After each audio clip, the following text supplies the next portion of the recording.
Maybe the facility you manage could establish new revenue by adding coffee, food, or retail services. Cart King International can be the answer to your needs. Cart King is a North American designer and manufacturer of the finest mobile coffee, food, and retail carts and kiosks. Cart King has been working with clients and corporations across North America for 20 years, providing innovative designs, custom manufacturing, and timely delivery. Carts and kiosks are fun, and so are the dozens of designs on our website. Please visit us today at www.cart-king.com or just call us at 1-877-986-7771 and get your sales rolling. If you find yourself in need of legal representation, it can be a very stressful time in your life. In my career, I have dealt with thousands of lawyers, I've dealt with thousands of law firms, and I can confidently recommend to you Keith M. Davidson at kmdlaw.com. Available 24 hours, 7 days a week. Just log into kmdlaw.com. That's kmdlaw.com. Or you can call toll-free 833-4KMD-LAW. That's 833-4KMD-LAW. Personal injury, wrongful death, STDs, sexual assault, car accidents. They handle it all efficiently and professionally. It doesn't matter how imposing the opposition may be, because the team at kmdlaw.com are battle-tested and fierce. They will not stop until justice prevails. Go to kmdlaw.com or call toll-free 833-4KMD-LAW. If you're in for the fight of your life, stop screwing around and contact KMD Law. PureSoapFlakes.com, 218-568-2525.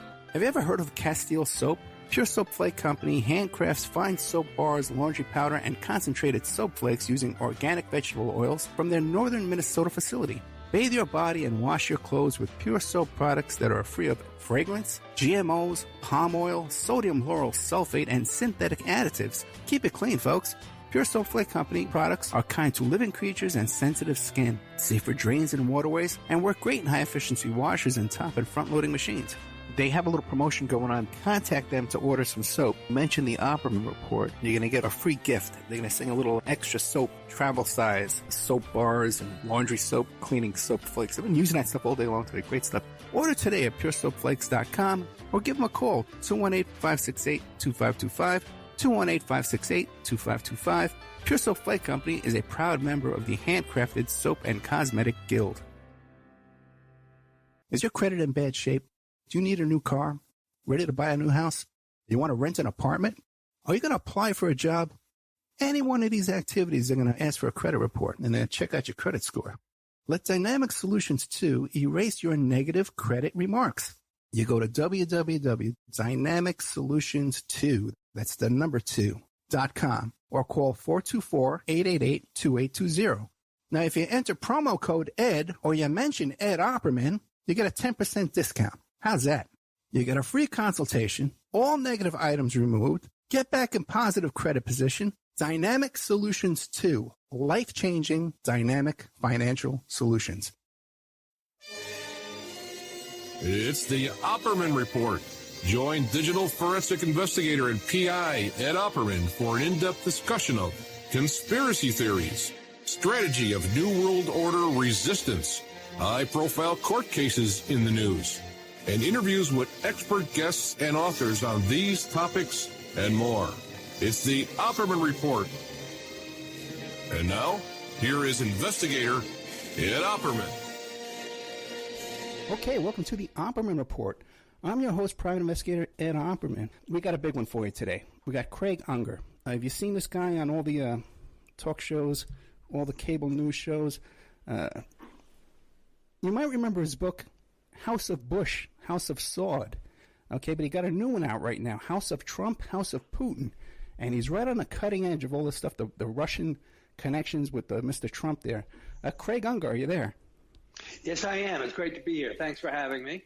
Thank you so much. Tell us a little bit about yourself. Who is Craig Unger?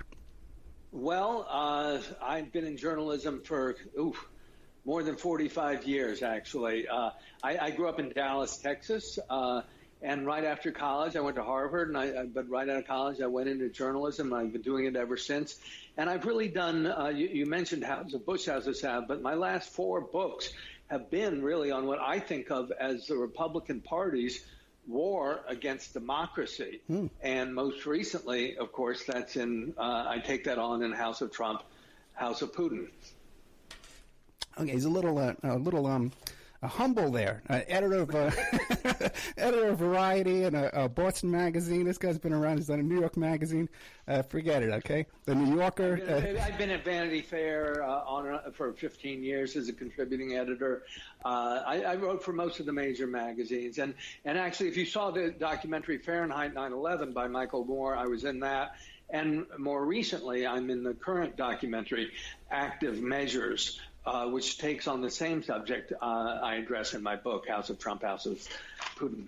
Yeah, and you said it's playing right now in New York and L.A. It's out already? Right, and people can stream it on Hulu or Amazon or iTunes. Okay, sit down. Let's have an overview here. House of Trump, House of Putin. How deep does this go? I think this is even more serious than most people have. The United States was attacked on Pearl Harbor, and that got us into World War II. We were attacked on 9/11, and I live just 4 blocks from the World Trade Center today. Because that was in my neighborhood. And we were also attacked on 11/9, that is November 9th, 2016, during the presidential election. And to me, this was the biggest attack of all because the Russians succeeded in putting a Russian asset in the White House without firing a single shot. I think this is really the greatest intelligence operation of our times. I mean, it's just incredibly successful. This is, I titled the first chapter, Virtual World War III. And by that I mean that this is a global conflict. Russia is fighting back. They lost the Cold War, and one by one, all the East Bloc nations went into NATO. And Vladimir Putin decided he wanted to fight back, but it's a different kind of war. It's a war without bombs or bullets or boots on the ground. It's a hybrid warfare using cyber warfare, using hacking, using disinformation. And in this case, one really unusual weapon in Putin's arsenal is the Russian Mafia, and that's what I'm focusing on.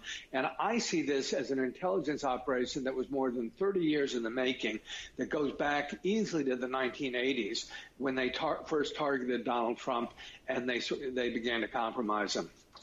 Well, then give us an idea. What is the history between Trump and the Russian mob and the Russian government?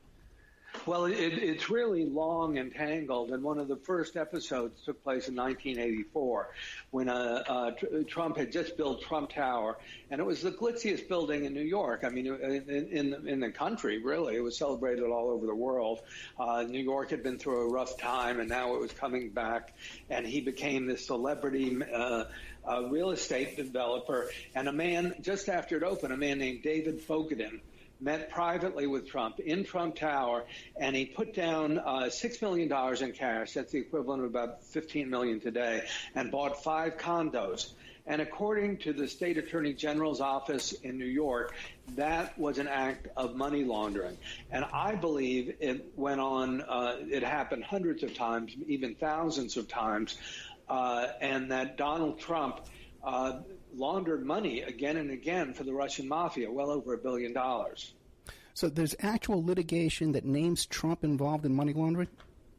Well, David, Trump was, let me be clear, Trump was not prosecuted for this. Right. And it's impossible for me to get inside his head and what he knew and what he doesn't know. There is a legal concept known as willful blindness or willful ignorance. And I believe a good prosecutor could make a very, very strong case that is precisely what Trump has been doing. Is he doesn't ask any questions. He loves dealing with gangsters because they will pay top dollar. They're getting their money laundered, and Trump gets high prices for his condo, so he's perfectly happy. And I know that this has happened. There was a BuzzFeed investigation that showed that these kind of transactions happened to at least 1,300 Trump luxury condos in the United States alone. So right there, if you figure $1 million is a very low-ball price for a Trump condo, that's over $1 billion right there, and that does not include his vast collection of properties overseas. Oh, my God, I had no idea it was that deep. Well, this was a cathedral of money laundering, what Trump Tower was, but it also became a model for him. That is, if you flash forward to the 90s, Trump had expanded into Atlantic City. He really overexpanded with three huge casinos that were competing against each other and going broke. And he emerged from that $4 billion in debt. Trump had 6 bankruptcies. He couldn't get a bank loan from anywhere, and he was completely out of business. And if you want to know how he came back to life professionally, how he made his comeback, he owes it all to the Russian Mafia. They sort of bought and owned him. And that is through Bayrock and Felix Sater?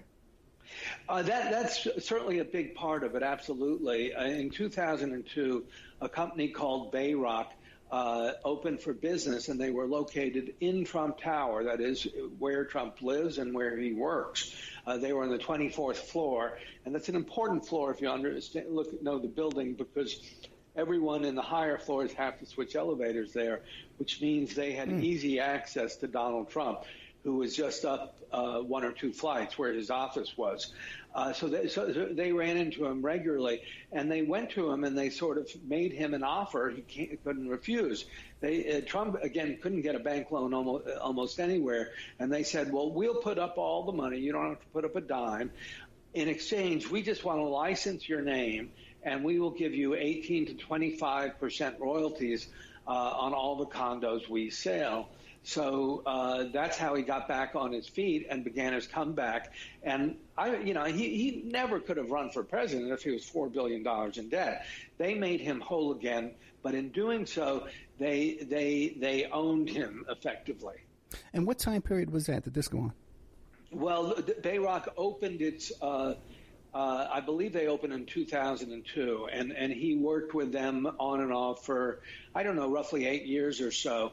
What's going on here is really, there's one point I really want to get across, and I think a lot of Americans don't quite understand, and that's because when we think of the mafia, we think Americans tend to think about John Gotti or Al Capone or the Sopranos or the Godfather or whatever, the Italian-American mafia.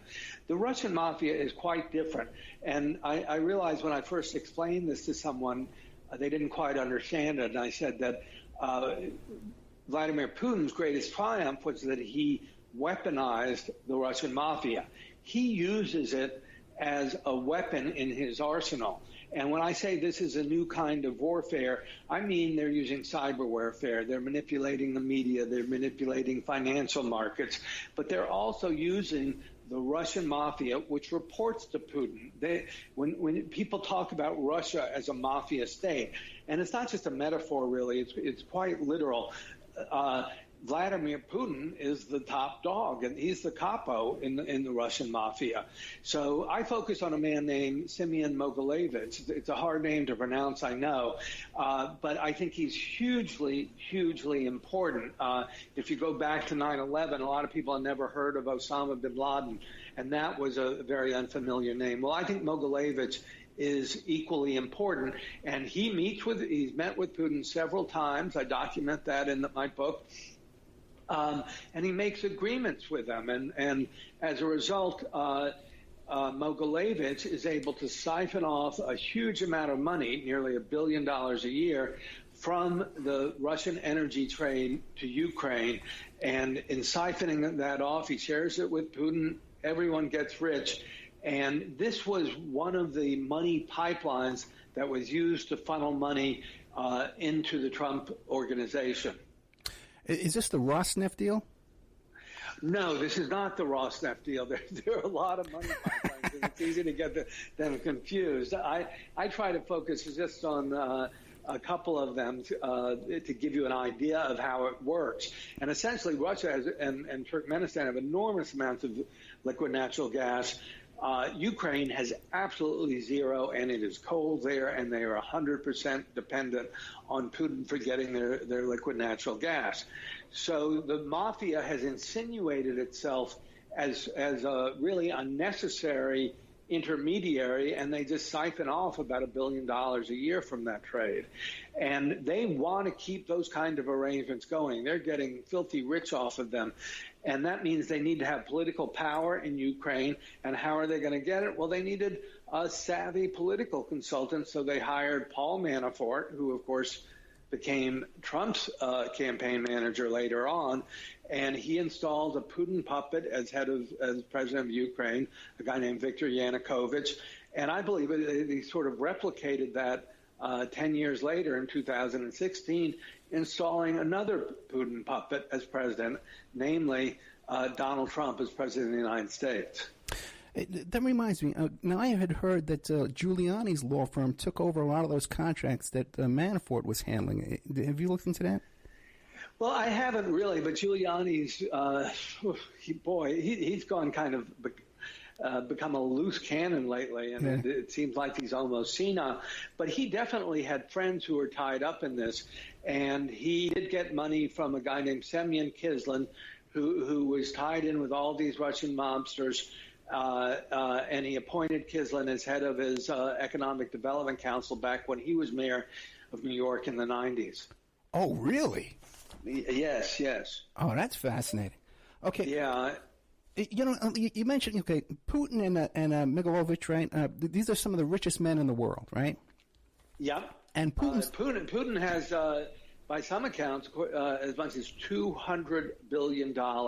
And I think it's worth saying that when you get into this world, you realize you're entering a world of just unimaginable greed. And there was a episode I recounted in my book where there was a party off the coast of Turkey, and one 300-foot yacht cruises in, a 400-foot yacht cruises in, a 500-foot yacht cruises in. One of them actually had bar stools, 29 bar stools, each of which was upholstered in the hide of a different endangered species. And down in the galley of these yachts, the staffers are negotiating to bring underage girls in as escorts for these billionaires. It's just quite extraordinary what goes on in this world, and to me, it's just I realized that it gone through the looking glass and entered this world of unfathomable greed. I believe I heard that story, that they made an arrest. It wasn't an arrest made, that there was a prostitution ring going on these yachts off the... Well, they were absolutely busted, and they were acquitted. I should say that, but you have to wonder. I was able to obtain court documents, including wiretap transcripts of what was actually going on those boats, and you can hear them negotiating. And is it worth paying an extra 50% premium for a virginal 16-year-old girl? So all of that kind of stuff really does appear to have been going on. Is that in the book? Do you have those documents in the book? Yes, it is. I print those books, and they're documented. Everything is footnoted. And if you want to check up on me, you can click on the footnotes, which have the URL, and go straight to the court documents. I salute you for that, because that seems to be a taboo topic that nobody wants to discuss, on these cable news shows. Well, it is pretty dicey, and you have to be very careful what you say legally. They were acquitted, I do have to say that, but I mean, readers can read the court documents for themselves. These were the wiretap transcripts of what was actually going on.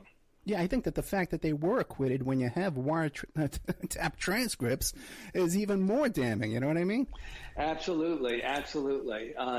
This is a world of oligarchs who wield enormous political power. And if you look at the former Soviet states that are involved in this, it's really a tightly knit crowd. The Russian Mafia is enormously powerful.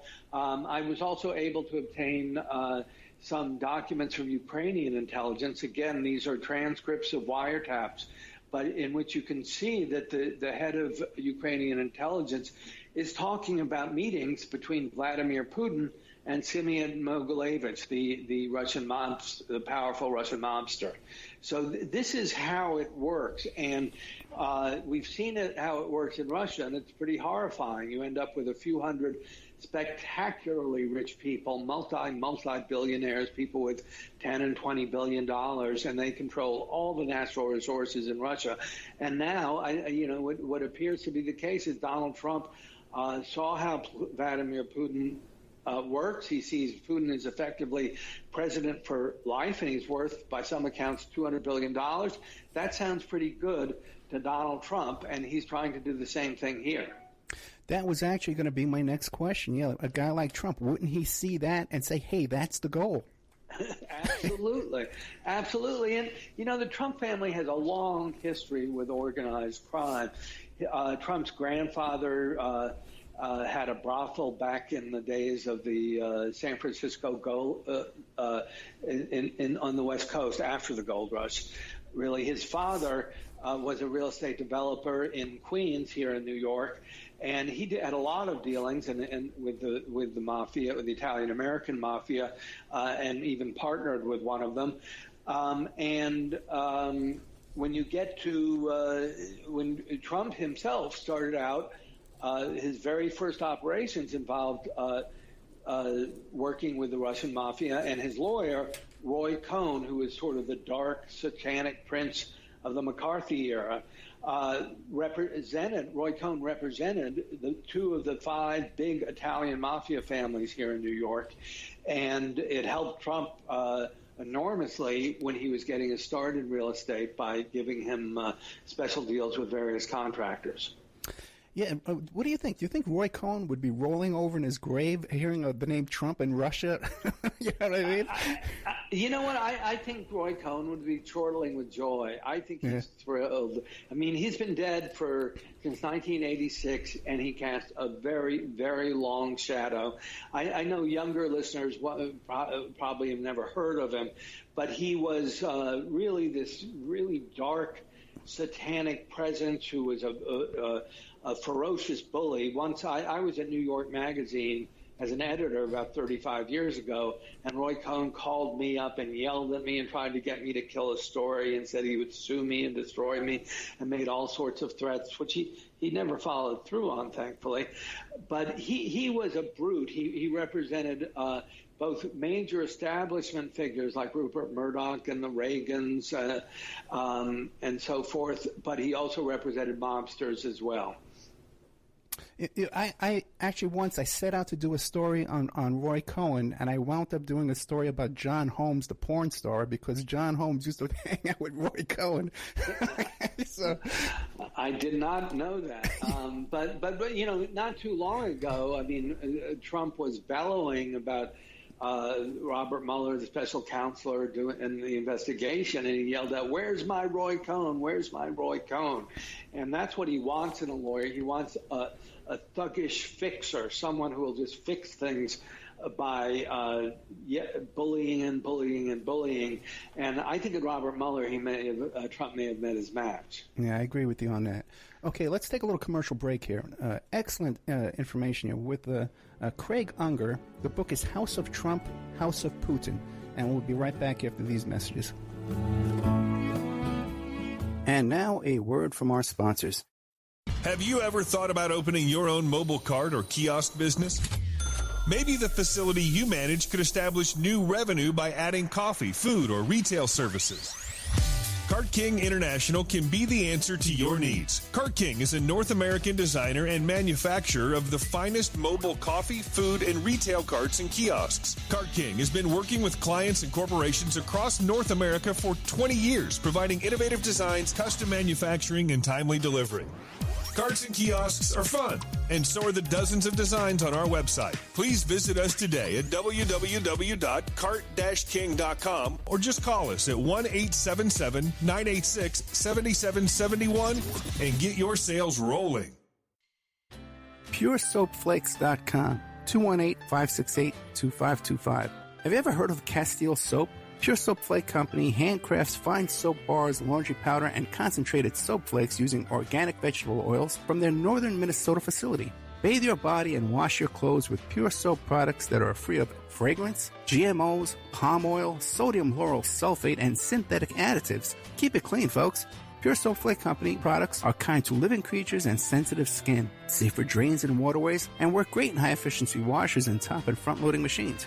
They have a little promotion going on. Contact them to order some soap. Mention the Opperman Report. You're going to get a free gift. They're going to send a little extra soap, travel size, soap bars and laundry soap, cleaning soap flakes. I've been using that stuff all day long today. Great stuff. Order today at puresoapflakes.com or give them a call, 218-568-2525, 218-568-2525. Pure Soap Flake Company is a proud member of the Handcrafted Soap and Cosmetic Guild. Tina Helmuth is writing an ongoing series of fact-fiction books that boldly takes on today's most heinous crimes. Suffer the Little Children, The Wrath of the Father, and Unbreakable. Deeply researched and mixed with the supernatural, good versus evil makes these thrillers hard to put down. Available at lulu.com in paperback or ebook.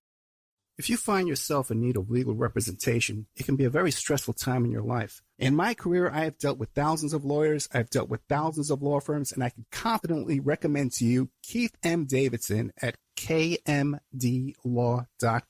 Available 24 hours, 7 days a week. Just log into kmdlaw.com. That's kmdlaw.com. Or you can call toll-free 833-4KMD-LAW. That's 833-4KMD-LAW.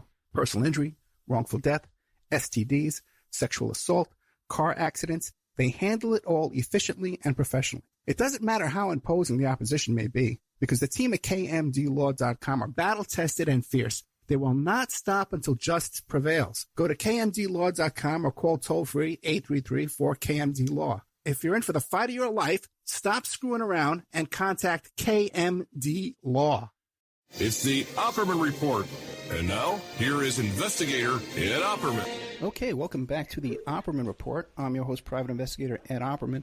We're here today with Craig Unger, author of the book House of Trump, House of Putin. So now, if I were to do my best Hannity impersonation, right, and I would start to give it a try. Well, I can't. Well, I'd have to hit myself in the head with a hammer. But Okay. or the entire right-wing alt media, alt radio right-wing, and go into about the dodgy dossier and the discredited dossier, the Steele dossier. Have you found anything in there that's actually been discredited? No, I have not. In fact, one of the first people I interviewed had worked with Christopher Steele a lot, and he had been in the Clinton administration. He was in charge of fighting money laundering, and he had hired Christopher Steele many, many times, over 100 times. And I asked him what he was like to work with, and he said, well, I wouldn't have hired him 100 times unless he was really, really good. And when you think about it, hundreds of reporters have been looking at the Steele dossier. And Steele, I believe, we should all have such wonderful reputations. He is clean as a whistle as far as I can see. He went to Cambridge University, very, very, very well educated. He had been in Moscow with MI6. So when he was hired to investigate this, he already had a big, big track record. I mean, he was well informed. He spoke Russian, had been there in Moscow for many years.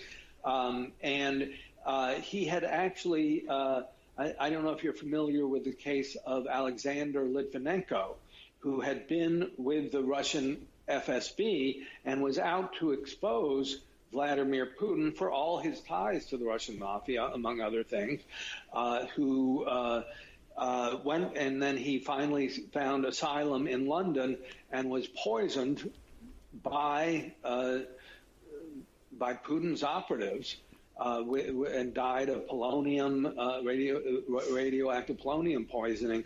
Well, Christopher Steele investigated that murder as well. So he had a really good background when he started this, and I don't think anything has been completely discredited. There's some stuff that's very, very hard to corroborate, but I did find some evidence. Actually, to me, what was the most outlandish allegation in the Steele dossier had nothing to do with sex. It had to do it alleged that Donald Trump was funneling intelligence to Russia, to the Kremlin, to Putin. And I thought that was ridiculous when I first read it because, I mean, a spy has to be disciplined, he has to be discreet, and Donald Trump ain't none of those things. And I thought, how could that possibly be true? But in fact, I really did find corroboration for it. And, you know, I said earlier how the Russian Mafia has ties to Russian intelligence, and that is the key, because I want to unpack that for just a minute. That all these Russian mobsters who were living in Trump Tower, who were working out of Trump Tower, who were buying and selling condos and laundering money out of Trump Tower and other Trump-branded properties, they were actually located in there, and they were closely tied to Russian intelligence. So when you unpack the kind of information that Bayrock must have had, well, they had raised hundreds of millions, maybe even a couple of billions of dollars to create Trump Towers all over the world. Then where did that money come from? Well, some of it came from Russian mobsters and went through the FL Group, which was an Icelandic bank known to launder money for the Russian Mafia. So some of the money came that way. In addition, all the condos, many of the condos were sold to Russians all over the world. They would have those records as well. So that is kind of information that would be very important to Vladimir Putin. He wants to keep a track on his oligarchs and how they're spending money. They are crucial to him maintaining power. And this is the kind of information that easily could have flowed from Trump Tower to Vladimir Putin. Fascinating. What about the Trump kids? Any connections between them and their own private Russian dealings? Well, there's a lot there. I have to say, the one who doesn't come up much is Eric, who's the younger, not the youngest son. But even he did at one point explain when he was asked how Trump, this is after the 2008 fiscal crisis, Trump started building all these golf courses all over the world. And someone was saying, how can you get money for that? No one's financing golf courses. And Eric said, oh, it came from the Russians. And it's interesting to look at the change in Trump's business practices then, because early on in his career, Trump loved debt. He would finance everything. He'd go deeply into debt. And as we said earlier, he ended up $4 billion in debt in Atlantic City, bankrupt and unable to repay it. But suddenly, after the Russians came back into his life, he loved cash, and it was cash he was getting from the Russians. So Eric was referring to that. And Don Jr., of course, has spoken out about that as well. And Don Jr. and Ivanka went to Moscow with Felix Sater, who was part of Bayrock. So they were involved into this to some extent. We also know about Donald Jr.'s involvement in the famous June meeting in 2016 at Trump Tower, which appears, I think, to be an out-and-out case of collusion. Yeah, right. How can people make the argument that, well, nothing came out of it? You know what I mean? It's like, if I try and shake you down for money and I don't get any, I'm still guilty of extortion. Not only that, I mean, think about what the Russians have learned from that. Well, you have an email from Rob Goldstone to Donald Jr. saying that we've got dirt on Hillary Clinton, and this is coming from the Russian government, and we'd like to share it with you. Well, 17 minutes later, exactly 17 minutes later, Donald Trump Jr.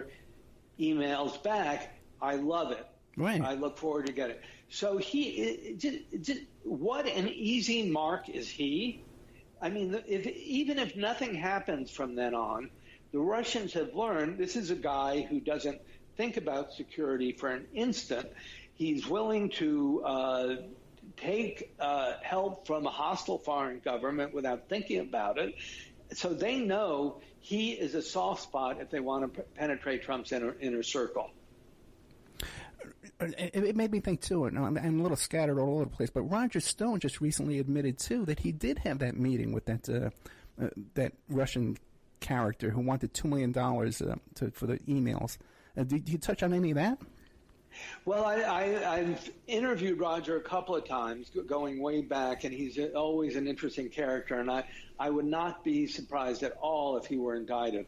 I don't go into that specifically, but you can see, it's worth looking at Roger Stone and Paul Manafort, and the way Trump deals with them is he always minimizes his relationship with them. Right. And he said, oh, Paul Manafort, he just worked for me for a few weeks, and he barely did anything. Well, wait just a minute, okay? Hold on. In fact, Trump first worked with Manafort in 1980, 38 years ago.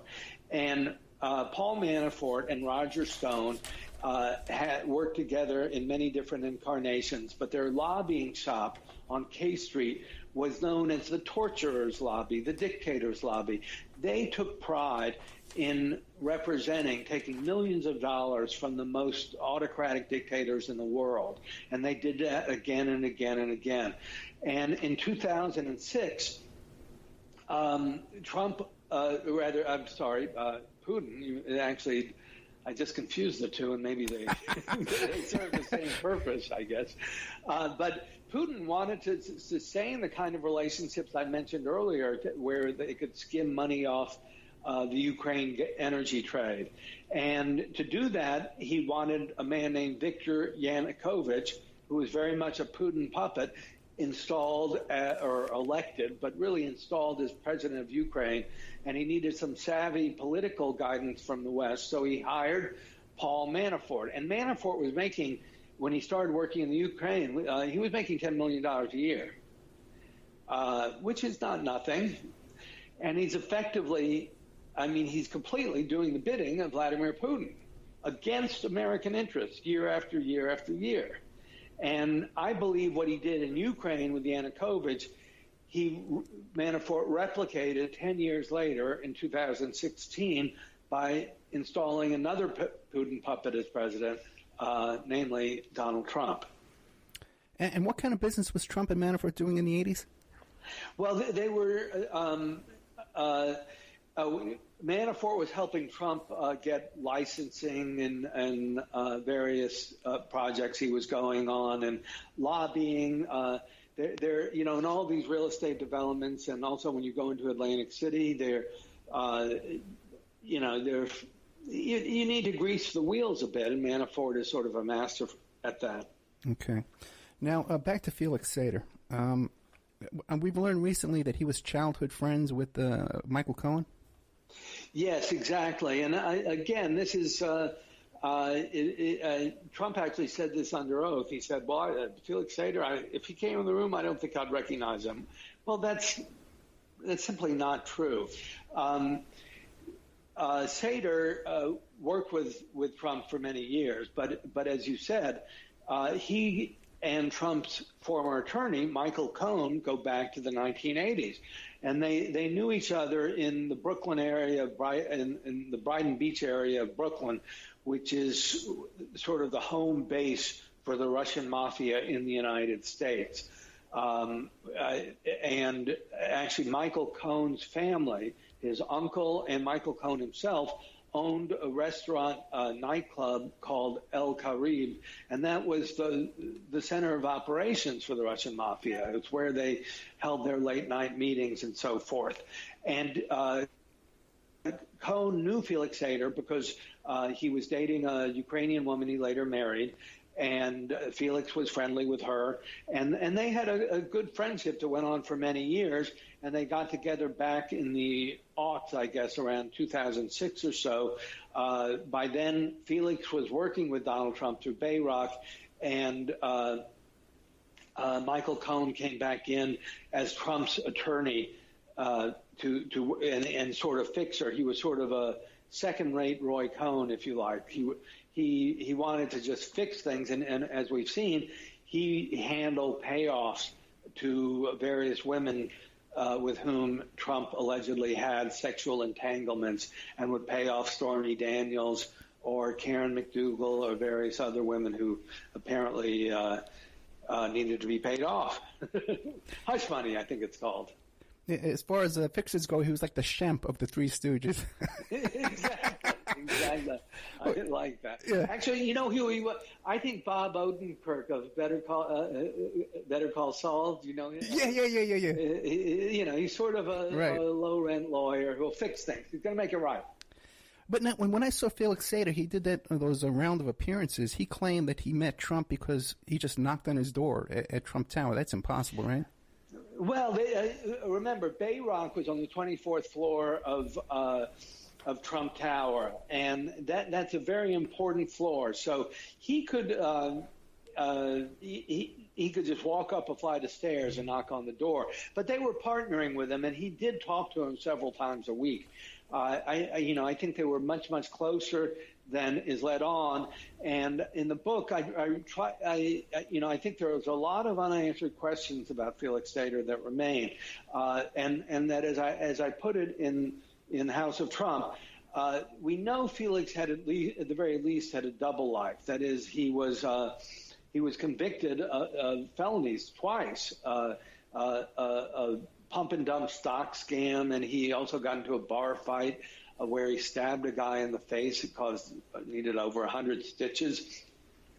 And then we know he flipped and became an FBI cooperator and started working for the FBI and the CIA and so forth.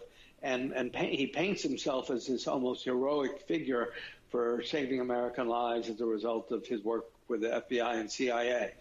What we don't know is, did he really have a triple life? And was he still secretly working for the Russian Mafia?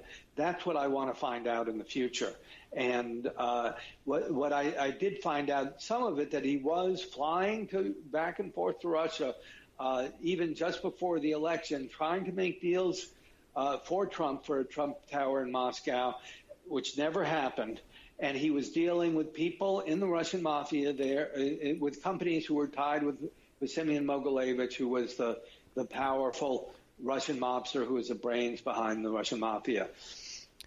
Can you give us a little bit more background of what he was doing for the CIA and what kind of cases he was turning for the FBI?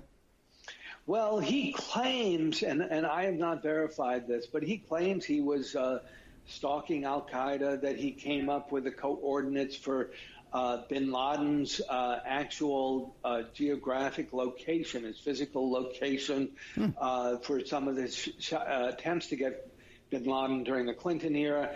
Whether or not that's the case, I don't really know if he's exaggerated that. I don't know if you're familiar with the case of Whitey Bulger, who was a Boston mobster who cooperated with the FBI. And if you saw the movie The Departed, it's sort of based on that in part. And the thing was Whitey Bulger was a killer. And yes, he was cooperating with the FBI in Boston. And he was part of the Irish Mafia. But while he was cooperating with them, they sort of allowed him to go ahead and murder more than a dozen Italian mobsters. So he was literally getting away with murder because of his cooperation. And I'm just raising the question was Felix doing the same thing? Because he was supposedly working for the FBI and the CIA, doing all this stuff, these acts of daring do, infiltrate, breaking up arms sales to al-Qaeda. But in the meantime, he was in Trump Tower, and they were laundering money with Donald Trump. And what happened? Why wasn't the FBI following that? Why were they allowing Donald Trump to launder money for the Russian Mafia? And I think that question has not been answered, and it needs to be answered before this whole investigation is over. I recently saw in an article that Felix Sater, the FBI agent that was involved in the investigation against Sater, is now a bodyguard for Trump. You got it. Absolutely right. There are so many things like this that raise so many questions. Why, is he? So it just you have to raise a question: is that how he's being paid off? If he's being paid by Donald Trump, he's not going to be talking. It's generally a rule of thumb I have. So it's one way to keep people quiet. And Sater, Loretta Lynch wrote a letter of recommendation for his sentencing. That is true, but I don't really know how seriously to take all that, because From the Justice Department's view, from the FBI's point of view, they're touting their achievements. And at the time, no one was thinking about Donald Trump. And so what might have just happened, I did talk to a former CIA official about this, and he said, don't take that too seriously. Her underlings had this operation. They think it makes them look good. She was repeating it in congressional testimony, but it doesn't necessarily mean that Felix was really delivering. And it could be as simple as that. Do you think he's cooperating now? He says he is. He's easy to talk to. I mean, every time I've talked to him, I call him, and he's sort of fun to talk to, and he's quite charming, and he's a barrel of laughs. And when he goes on the media, I think he charms. He's been on MSNBC a lot. I've noticed. I've seen him interviewed by Chris Hayes on MSNBC and George Stephanopoulos on ABC, and he is really adept at manipulating the media. But I don't think that really answers the questions that I just raised. Yeah, he seems very confident. No fear of prosecution. Yeah, no, he's got all the aspects of a great con man. I mean, he's delightful to talk to. He flatters you. He's fun to be with. He's a barrel of laughs. But that doesn't answer the questions. And I, whenever I've interviewed him, I can tell he's feeling me out to see how much I know, and he's going to give. He's going to gauge his answers accordingly, but he never really answers the questions. I mean, in the late teen, after 2013, 2014, he was going back and forth to Moscow a lot. He was dealing with a couple of companies who were not well known in the United States. Companies like Sistema and Mirax. You're not going to find much if you Google them in English. But my assistant, I had a wonderful assistant who speaks Russian, and she would Google it in Cyrillic, in Russian. And suddenly you'd see these companies are tied to some very shady characters who are part of the entourage of Semyon Mogilevich, again, the man who is the brains behind the Russian Mafia. When you talk to Sater, do you get the impression he's reporting back to someone else? I don't really know how to gauge that. What I did look at is how many ties he has to Russia, and there are many, many. So it would be very easy for them to get information back to the appropriate people in the Kremlin. I mean, part of it is there's through this Hasidic sect called Chabad that Felix is part of, and he's part of a synagogue in Long Island that is tied very close to the Grand Rabbi of Moscow, Beryl Azar. So that's one easy channel. There are other financiers. If you look at Bayrock's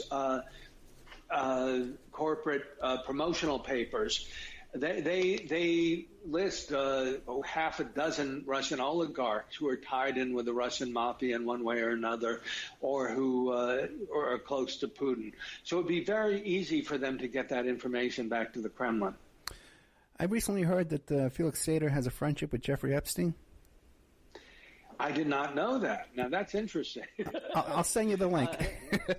Yes, I would love to. I mean, this adds up to repeated allegations. And of course, in the Steele dossier, there are all sorts of allegations about Trump's proclivities. Jeffrey Epstein, of course, was convicted, I believe, for sex with underage women, girls. I guess they were girls, not women. Yeah. And I have heard repeated allegations like this from different sources, but they tend to be different episodes. So I never really reported on them in any depth because I'd like to have two or more sources for them. Gotcha. Okay. What do you think? Everyone says, again, I'll do my right-wing advocacy, devil's advocate here. I don't think Fox is going to hire you. But go ahead. Everyone always says, well, we see all these convictions, these guilty pleas and these deals, but there's no Russian collusion. Well, where is the Russian collusion? What do you think? What's coming? I'm glad you asked that. To me, it's staring us in plain sight. One is they own him. They own him. They own him. He would not be president without them. He was $4 billion in debt. Hello. If I got you out of $4 billion in debt and made you a multi-billionaire again, you'd owe me. So right there's something. Two is there's so many allegations of compromise, and I've talked to people about them. No, I don't have the definitive proof, but knowing what you know about Trump and these payoffs to all these women, I mean, it's just not at all hard to believe. But I also think what I try to do in my book is I try to give the big picture. And I think when people watch the news today, even people who are really following this rigorously, you get thrown one piece of the jigsaw puzzle at a time, and it's sort of interesting one at a time. But don't you want to put them all together and look at the whole picture? And when you look at the whole picture, you see that not only do they own him, they've compromised him in so many different ways. The money laundering, as I say, I can't tell you what's inside Donald Trump's brain when he was knowledgeable. And you kind of need that to make a case of money laundering.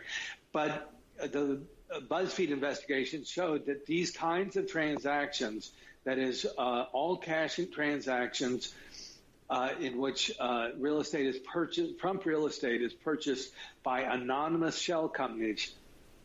That is effectively the definition of money laundering, and that those kind of transactions happened with at least 1,300 Trump condos. Now, I think that's enough to say it's not random.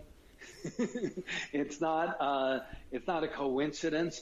And that there's something going on here, that this defines a real relationship, and that these Russian mobsters who have ties to Russian intelligence, they have direct lines to Russian intelligence, and they are living in the home, they're running operations in the home of the President of the United States. Wow. That is something. That is compromised beyond belief. And Donald Trump took away the security clearance of John Brennan, who had been head of the CIA. Well, I would argue that how can Donald Trump get a security clearance? He's the biggest security risk, the biggest security breach in American history. Yeah, it's fascinating. It really is. And it's really a terrifying situation when you really lay this out. It really is. And just one more thing. I mean, he says it in plain, everything is hiding in plain sight to me. At a campaign speech, he said, Russia, if you have 30,000 emails, send them over. I mean, you can go to YouTube and watch that any time you want. I don't have to dig up secret information. He is asking for their help, and they deliver the help. What more do you need? Well, he's meeting with the Russians privately in the Oval Office with no cameras. Absolutely. And it's petrifying and scary. And I try to put this in a larger geopolitical framework. And one thing I think people tend to forget is the Western alliance. Most of us are too young to really appreciate it. But if you look at Europe before 1945 and afterwards. Before 1945, you had two horrifying world wars. Tens of millions of people were killed, the Holocaust and more. After 1945, we promoted democratic institutions and market economies. Both of them worked, and we ended up with great allies, great trading partners, and military allies, and that's lasted for over 70 years. Well, Donald Trump wants to destroy that. Vladimir Putin wants to destroy that. And Putin is using Trump to do that. If you saw the events of Helsinki, or even Trump is breaking with Europe all the time. Europe is not our enemy, and he shouldn't be doing that. And I think it's been a huge victory for Vladimir Putin. Yeah, I'm originally from New York. I've been watching Trump for years. He's always pushed the envelope, and I predicted too during the primary that he's going to wind up in prison. That he can't stand the scrutiny of his life, this life of Trump. Now he sees president for life. He sees Putin, and he says, I want to do that." Do you think he can pull that off? No, I don't. I think you're right. But if I had to bet, I'd bet with you. But it seems to me we're on a train wreck either way. It's a collision course, and there are only two possibilities. One is that he'll be forced out, and if the rule of law prevails, that will happen. The Democrats will have to win the midterms and go right to impeachment, and then Mueller revelations will come, and there'll be impeachment hearings and so forth, and it will be an incredible zoo, even more so than now. Or Trump is going to do something so horrifying, I don't want to speculate, but it will be outside the rule of law, and whether it's starting an unnecessary war or whatever, I would not put it past him. But I think in the end, you're going to it's going to go in one of those two directions. Now, I know you're very careful with your reporting, but is there anything we should have an eye out for, the next shoe to drop that you're aware of that's a... Well, I would look for something around Roger Stone to happen. It wouldn't surprise me in the next couple of weeks. I think one of the really interesting things, too, is Manafort. Manafort has been found guilty. He's entitled, he can still make a deal with Mueller. And if he flips, wow, because think of it this way. Nixon went down when John Dean, his lawyer, flipped against him. Trump has already had his White House counsel, Don McGahn, has spent 30 hours before Mueller. His personal lawyer and fixer, Michael Cohen, is flipping, and he knows an awful lot and has hundreds of hours of tape recording. You have George Papadopoulos, who's flipped. You have there's so many I can't keep in my head at once, but I think there's 7 people who flipped. And if Paul Manafort joins the club, wow, Mueller's going to have a field day. And what do you think Cohen has? Have you talked to Michael Cohen? I have not talked to him. I did try to call him, but he has an awful lot. And I think you're going to find he knows a lot about the involvement of the Russian Mafia. He certainly knows a lot about the payoffs to the women that to Stormy Daniels and I believe her name is Karen McDougal, the Playboy playmate. So he would have an awful lot of information there. And, you may remember there was a peace plan that came out. It was kind of a pathetic peace plan with the Ukraine that Michael Cohen and Felix Sater tried to ram through with Trump once Trump became president. Well, that comes right through their connections to the Russian Mafia, if you look at it. And I think that kind of material will unfold as the investigations proceed. Yeah, I do recall that. And it's underreported, another thing that's underreported in all this. Well, it's hard. There's so much to report. Right. Well, how about Michael Cohen? He got all these retainers from all these big companies, and one of them was a Russian guy, too. Where'd all that money go? Why is he so desperate for money now? Where did all that money go if he got all that money? Yeah. Where did all the money go? I don't know where all the money went. I mean, Manafort says he's poor now. He's making $10 million a year. Okay, we're out of time. Listen, Craig Unger, thank you so much. House of Trump, House of Putin, we're out of time. What do you want to leave us with? This is a great historic event, yes. And it's barely started. The psychodrama of our lives is about to unfold as a great national spectacle. But you can get a preview of it in my book. Okay. House of Trump, House of Putin, and also Active Measures. It's playing in theaters in New York and L.A., and you can catch it on Hulu. Craig Unger, thank you so much. Thanks for having me. Good night. Bye.